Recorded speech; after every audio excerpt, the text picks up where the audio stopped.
PR পদ্ধতি নাকি সংবিধানে নাই।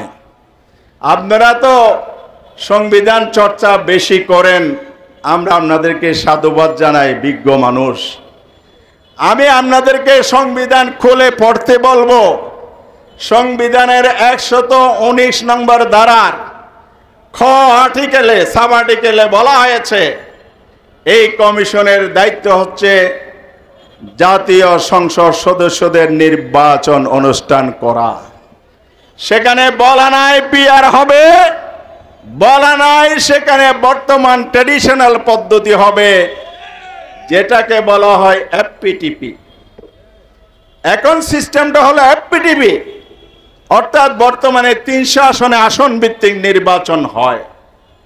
এটা 53 বছর আমাদের সুষ্ঠু নির্বাচন উপহার দিতে পারে না, এই পদ্ধতি ব্যর্থ প্রমাণিত হয়েছে।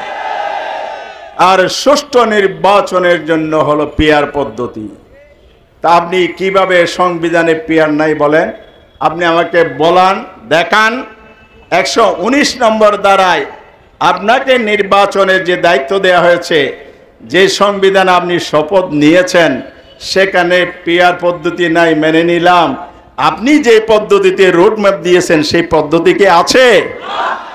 মেহরবানি করে বাঙ্গালকে হাইকোর্ট দেখাবেন না। এদেশের জনগণ সজাগ সচেতন, এখতিয়ারের বাইরে গিয়ে কথা বলবেন না। সংবিধান সংবিধান জিকির করে জাতিকে আবার অন্ধকারের দিকে ঠেলে দিবেন না। অন্তর্বর্তীকালীন কি সরকার একটা কি সংবিধানে আছে? কোন পৃষ্ঠে আছে, কোন ধারে আছে বলেন? আমি চ্যালেঞ্জ করছি নাই।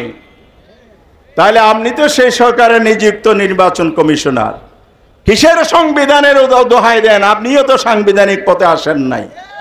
যদি ফেসিবাদী আমলের আইন এবং ব্যবস্থা দিয়ে নির্বাচন হয়, তেঁতুল গাছে কি আম ধরবে? পুরানো আইনে, পুরানো পলিটিক্যাল সিস্টেমে নির্বাচন ব্যবস্থাপনায় সুষ্ঠু নির্বাচন হবে না, হবে না, হবে না। পিআর পদ্ধতি বাংলাদেশের জন্য নতুন হতে পারে। বিশ্বের 91টি গণতান্ত্রিক রাষ্ট্রে পিআর পদ্ধতিতে ভোট হয়, সুষ্ঠু নির্বাচন সেখানে হয়, গণতন্ত্রের চর্চা হয়। পিআর পদ্ধতিতে যদি বাংলাদেশে ভোট হয়, বাংলাদেশে কালো টাকা, চাঁদাবাজি, সন্ত্রাস এবং ভোটের ম্যানিপুলেশন, ভোটারদের যথাযথ মূল্যায়ন, সব কিছুর একমাত্র গ্যারান্টি হচ্ছে পিআর পদ্ধতি। এই পদ্ধতির পক্ষে আজকে জনমত তৈরি হয়েছে। জরিপে উঠে এসেছে 71% মানুষ পিআরের পক্ষে। আপনি কি 29% পক্ষে থাকবেন নাকি 71% পক্ষ থাকবেন? যদি আপনি স্বৈরাচারের খেতাব নিয়ে বিতর্কিত নির্বাচন দিতে চান, তাহলে 71% বিরুদ্ধে আপনি অবস্থান নেয়ার দুঃসাহস দেখাতে পারেন। বাংলার জনগণ আপনাদের এই ষড়যন্ত্র মেনে নেবে না। দলীয় এজেন্ডা বাস্তবায়নের জন্য ওই জায়গায় আপনাদেরকে বসানো হয় নাই। এটা পলিটিক্যাল ইস্যু। আমরা রাজপথে দাবি করেছি, কেউ বিরোধিতা করেছে, পলিটিক্যালি সমাধান হবে। সাংবিধানিক প্রতিষ্ঠানে থেকে আপনারা কেন এর বিরুদ্ধে অবস্থান নিয়েছেন? তাহলে আপনি কি নিরপেক্ষ আছেন এটা জনগণ মনে করবে? প্রশাসনের গুরুত্বপূর্ণ জায়গায় পদায়ন করে দলীয় স্বার্থ সিদ্ধি, দলীয় এজেন্ডা বাস্তবায়নের জন্য নিয়োগ দেবেন। তারাও অতি উৎসাহিত হয়ে আপনাদেরকে খুশি করার জন্য নয়, আগামী নির্বাচনের পূর্বে পরিস্থিতি গোলাটে করে জনগণের ভোটাধিকার আরেকবার তারা কেড়ে নেওয়ার ষড়যন্ত্রে লিপ্ত রয়েছে। এই ধরনের স্বৈরাচারের দোসর দেখে প্রশাসনে রেখে সুষ্ঠু নির্বাচনকে আশা করা যায়? নির্বাচন জিকির হচ্ছে। আমরা নির্বাচনের পক্ষে, প্রয়োজনে ফেব্রুয়ারি নয় ডিসেম্বরেও নির্বাচন করতে আমরা প্রস্তুত। আমরা নির্বাচনের মাঠে আছি, প্রস্তুতি নিচ্ছি। জনগণ আমাদেরকে ওয়েলকাম জানাচ্ছে। তবে কথা পরিষ্কার, যদি ফেসিবাদী আমলের আইন এবং ব্যবস্থা দিয়ে নির্বাচন হয়, তেঁতুল গাছে কি আম ধরবে? পুরানো আইনে, পুরানো পলিটিক্যাল সিস্টেমে নির্বাচন ব্যবস্থাপনায় সুষ্ঠু নির্বাচন হবে না, হবে না, হবে না। সুষ্ঠু নির্বাচন করতে হলে যে 84টি জায়গা নিয়ে ঐক্যমত কমিশনের ঐক্য হয়েছে, এগুলোর সম্মিলিতভাবে সকল দলের ঐক্যমত থাকুক বা নাই থাকুক, যে 84টাতে হয়েছে সেটার উপর জুলাই সনদ রচনা করুন। অবিলম্বে জুলাই সনদকে আইনি মর্যাদা দিতে হবে, বাস্তবায়ন করতে হবে, এর ভিত্তিতে নির্বাচন করতে হবে। তাইলে ফেব্রুয়ারির নির্বাচন সুষ্ঠু, নিরপেক্ষ এবং গ্রহণযোগ্য হবে। লেভেল প্লেইং ফিল্ডের দাবি করেছি, পিআর পদ্ধতির কথা বলেছি। এই কথা বলে আমি শেষ করতে চাই। পিআর পদ্ধতি বাংলাদেশের জন্য নতুন হতে পারে।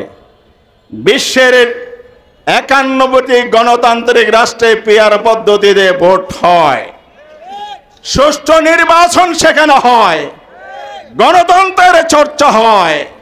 পিআর পদ্ধতিতে দিয়ে বাংলাদেশে ভোট হয়। বাংলাদেশে কালো টাকা, চাঁদাবাজি, সন্ত্রাস এবং ভোটের ম্যানিপুলেশন, ভোটারদের যথাযথ মূল্যায়ন, সব কিছুর একমাত্র গ্যারান্টি হচ্ছে পিআর পদ্ধতি। এই পদ্ধতির পক্ষে আজকে জনমত তৈরি হয়েছে। জরিপে উঠে এসেছে 71% মানুষ পিআরের পক্ষে। আপনি কি 29% পক্ষে থাকবেন নাকি 71% পক্ষ থাকবেন? যদি আপনি স্বৈরাচারের খেতাব নিয়ে বিতর্কিত নির্বাচন দিতে চান, তাহলে 71% বিরুদ্ধে আপনি অবস্থান নেয়ার দুঃসাহস দেখাতে পারেন। বাংলার জনগণ আপনাদের এই ষড়যন্ত্র মেনে নেবে না। এই জন্য আমরা বলতে চাই, সংবিধানের দোহাই দিচ্ছেন, ইলেকশন কমিশনার কেউ কেউ বলছেন পিআর পদ্ধতি নাকি সংবিধানে নাই। আপনারা তো সংবিধান চর্চা বেশি করেন, আমরা আপনাদেরকে সাধুবাদ জানাই, বিজ্ঞ মানুষ। আমি আপনাদেরকে সংবিধান খুলে পড়তে বলবো। সংবিধানের 119 নম্বর ধারার খ আর্টিকেলে, সাব আর্টিকেলে বলা হয়েছে এই কমিশনের দায়িত্ব হচ্ছে জাতীয় সংসদ সদস্যদের নির্বাচন অনুষ্ঠান করা। সেখানে বলা নাই পিআর হবে, বলা নাই সেখানে বর্তমান ট্র্যাডিশনাল পদ্ধতি হবে, যেটাকে বলা হয় এফপিটিপি। এখন সিস্টেমটা হলো এফপিটিপি, অর্থাৎ বর্তমানে 300 আসনে আসন ভিত্তিক নির্বাচন হয়। এটা 53 বছর আমাদের সুষ্ঠু নির্বাচন উপহার দিতে পারে না। এই পদ্ধতি ব্যর্থ প্রমাণিত হয়েছে। আর সুষ্ঠু নির্বাচনের জন্য হলো পিআর পদ্ধতি। তা আপনি কিভাবে সংবিধানে পিআর নাই বলেন? আপনি আমাকে বলান, দেখান 119 নম্বর দ্বারায় আপনাকে নির্বাচনের যে দায়িত্ব দেওয়া হয়েছে, যে সংবিধান আপনি শপথ নিয়েছেন, সেখানে পিআর পদ্ধতি নাই, মেনে নিলাম। আপনি যে পদ্ধতিতে রোডম্যাপ দিয়েছেন সেই পদ্ধতি কি আছে? মেহরবানি করে বাঙ্গালকে হাইকোর্ট দেখাবেন না। এদেশের জনগণ সজাগ, সচেতন। দলীয় এজেন্ডা বাস্তবায়নের জন্য ওই জায়গায় আপনাদেরকে বসানো হয় নাই। এটা পলিটিক্যাল ইস্যু। আমরা রাজপথে দাবি করেছি, কেউ বিরোধিতা করেছে, পলিটিক্যালি সমাধান হবে। সাংবিধানিক প্রতিষ্ঠানে থেকে আপনারা কেন এর বিরুদ্ধে অবস্থান নিয়েছেন? তাহলে আপনি কি নিরপেক্ষ আছেন এটা জনগণ মনে করবে? এই জন্য বলতে চাই, মেহরবানি করে অতিকথন বন্ধ করুন। এখতিয়ারের বাইরে গিয়ে কথা বলবেন না। সংবিধান সংবিধান জিকির করে জাতিকে আবার অন্ধকারের দিকে ঠেলে দিবেন না। অন্তর্বর্তীকালীন কি সরকার একটা কি সংবিধানে আছে? কোন পৃষ্ঠে আছে, কোন ধারে আছে বলেন, আমি চ্যালেঞ্জ করছি নাই। তাহলে আপনি তো সেই সরকারের নিযুক্ত নির্বাচন কমিশনার, কিসের সংবিধানের দোহাই দেন? আপনিও তো সাংবিধানিক পথে আসেন নাই। সুতরাং নতুন বিতর্কের জন্ম দিয়ে আস্থা হারাবেন না। ফ্যাসিবাদী আমলে যে ভোটের প্রতি আস্থা নষ্ট হয়েছে, আমরা আস্থা রাখতে চাই, আপনারা আস্থা ফিরিয়ে আনুন। তাহলেই ফেব্রুয়ারিতে সুষ্ঠু নির্বাচন হবে। পিয়ার পদ্ধতি ছাড়া নির্বাচন এদেশের জনগণ মানে না। প্রয়োজনের জন্য রাজপথে ফয়সালা করা হবে।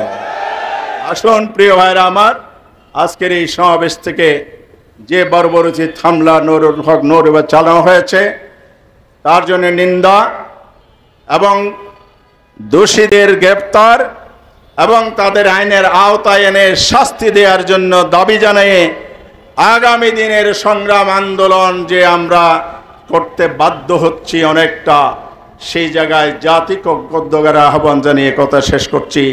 সবাইকে ধন্যবাদ। বাংলাদেশ জিন্দাবাদ, বাংলাদেশ জামাত ইসলামী জিন্দাবাদ। আসসালামু আলাইকুম।